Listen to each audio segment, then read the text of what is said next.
I love buying gadgets, and yet so sometimes I can't really afford all the gadgets that I really want to get, so I'll make them myself. Light panel is a good example of that. These are great devices to use in your studio or on location, and I have store-bought versions of them. Here's a PhotoFlex light panel right here that I've had for many years, and I love them. I use them all the time. And we had this project come up once where we had a bunch of photographers doing a charity shoot down in a park, and we needed like 10 of these light panels. We couldn't afford to order and get them all in time, so we just decided to make our own. So we did a do-it-yourself and went down to a local hardware store and made one. Made several of them, actually, for our photo shoot. So they're cheap. They're not quite as good as the store-bought ones as far as being lightweight and portable. For example, this PhotoFlex version here is made from aluminum, pulls apart, collapses, it's easy to carry, easy to put back together. It's very sturdy in the wind. And it comes with these diffusion or reflector fabrics. There's different types of fabrics. There's a gold surface, silver surface, and so they're very, very useful. But it's also not within everybody's budget. So if you're on a budget, maybe you want to try out some light panels to see if you like and you use them, and then maybe invest in a better quality one like the PhotoFlex, then that's why do-it-yourself is the way to go. Light panels are great for diffusing the sunlight. You can use them outdoors, you can use them in the studio or on location. You can fire a speed light through them. Studio strobes makes this beautiful, gorgeous window light, soft and wrapping. One of my favorite, most versatile lighting tools. So the PhotoFlex version is here, and we did our do-it-yourself version to match the size of the PhotoFlex. It's exactly the same so that we can interchange the fabrics if we need to. So if you don't know how to sew a corner on, or if you can't find the fabric at a local fabric store, you can just buy the fabrics in PhotoFlex and use your own frames or make your own frames. It's a great way to combine them together. I have both. I use them sometimes together and combine several frames to make a big lighting source, or again, if you have other people you're working for and want to give them each a frame to use for a lighting situation, it works great. So we can make one of these in just a little bit of time and a little bit of money, so let's go shopping. Shopping? You're going shopping? Oh my gosh, finally, let's go shopping! Here's a list of the things you're going to need to buy. 3 10-foot sections of 3/4 inch PVC pipe. This costs about $6.50. You need 4 elbow joints, $1.70, 2 T-fittings, and that's going to be 85 cents. And you're probably going to need some ripstop nylon. 60 inches by 2 yards will work perfect. An elastic cord to run through the pipe, $1.80. Grand total, $20, 85 cents. Here's a list of the tools you're going to need. You'll need a small hacksaw. You'll need a marker pen. You're probably going to want a tape measure, some instant glue, and a sewing machine. But if you don't have one, then you need a buddy that has a sewing machine. A quick trip to the hardware store is where you want to get it started. Alright, so we need some PVC pipe. Come here, check this out. We're going to get the 3/4 inch diameter pipe, and I want the one that's a little thicker around the edges here. It's a higher PSI rating. This one's probably about a 480, 500 PSI rating, so the walls are thicker, which makes it just a little stiffer. And they come in 10-foot lengths. Make sure it's the 3/4 diameter, and the outside diameter. And since it's 10-foot length, I'm probably going to need about 3 of these to make the frame around the edges, as well as a crossbar to support the frame. So that's all we need. It's pretty cheap. Let's just grab 3 of these and go. Joust. Oh, now you're a jouster. We also need some elbow joints, so we just need these press-on. These are 3/4 inch to match the tubing, and 90-degree elbows. And so we're going to get 4 of these for each corner. Okay, elbows. That's what you need. We're also going to get some of these T-fittings, 3/4 inch press-on T-fittings, and this will be in the middle with the option to put a crossbar for support. So this will kind of break up our long 6-foot sections into 3-foot sections. So get 2 of these.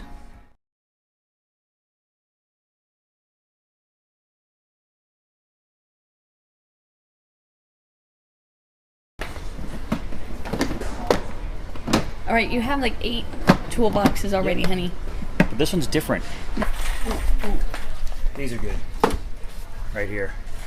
Battery powered blowers. My friend Vicky gave me the idea of using this in the studio to blow their hair, blow the dress, make kids laugh. Ooh. It's battery powered, goes anywhere. Great tool. I can see it now.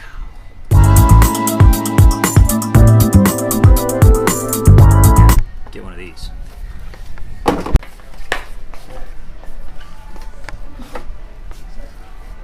Chainsaw. This gives me an idea.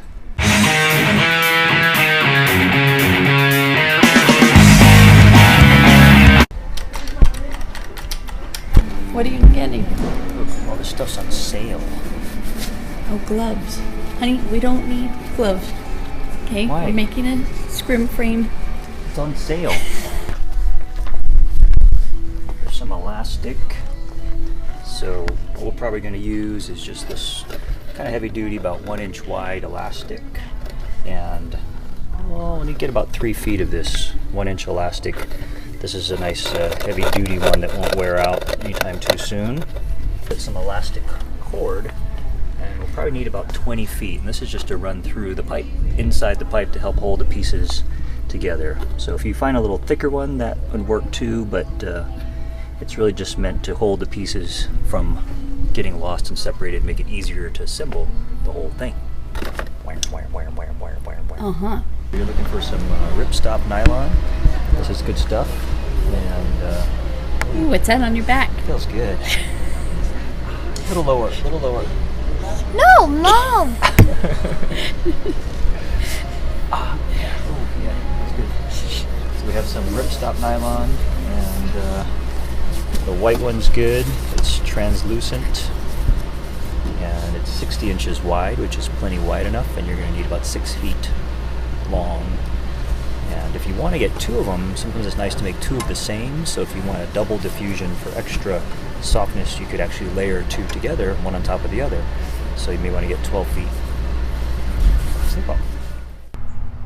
Okay, so we've gathered all of our supplies here, and the first thing we're going to do is to make some measurements and cut the PVC pipe. And basically what you want to do is make out of each 10-foot section a 34-inch section, another 34-inch section, and a 36.5-inch section. See that there? Mm-hmm. All right.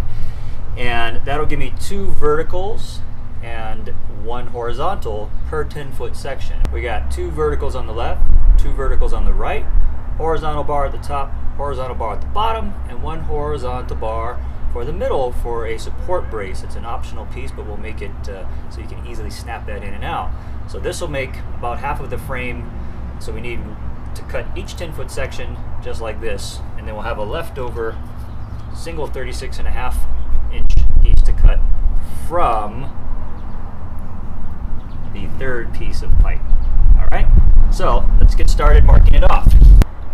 All right, now that you have all your pieces cut, you've got 4 34-inch pieces and 3 36.5-inch pieces.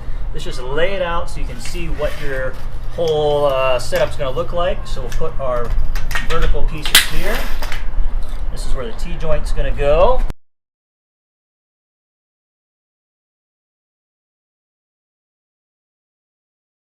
And that'll go there.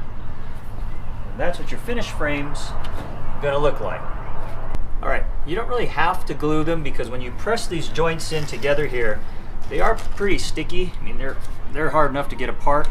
I like to just glue one side of the joint, because you really don't need to separate all of it all the time, and that way you'll only need to pull off one side, and it just kind of keeps all your pieces from falling apart.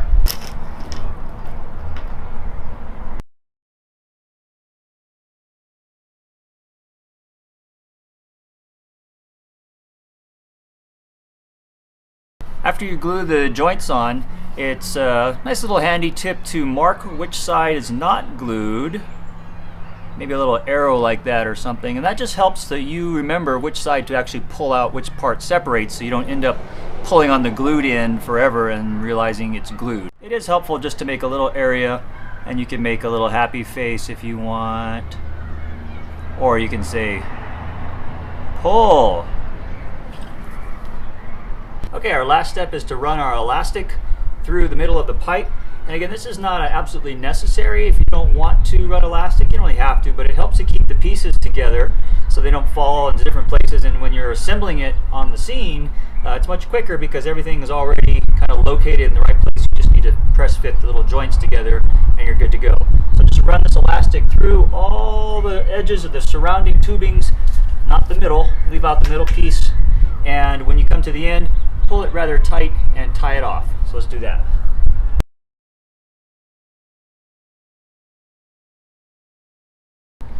Once you've got your elastic all the way through, you want to pull it so there's some tension on it, so it helps to keep the pieces connected.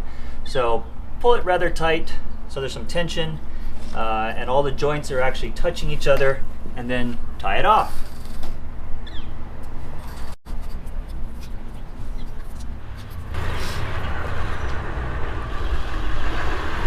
Now that you've got your elastic tied off, the frame easily collapses when you're ready to go by just pulling all the pieces up, just like that, and into your camera bag.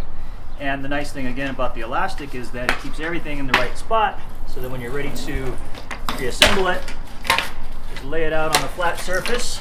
And that helps you to get your joint square, and just lightly press fit the pieces into the tubes.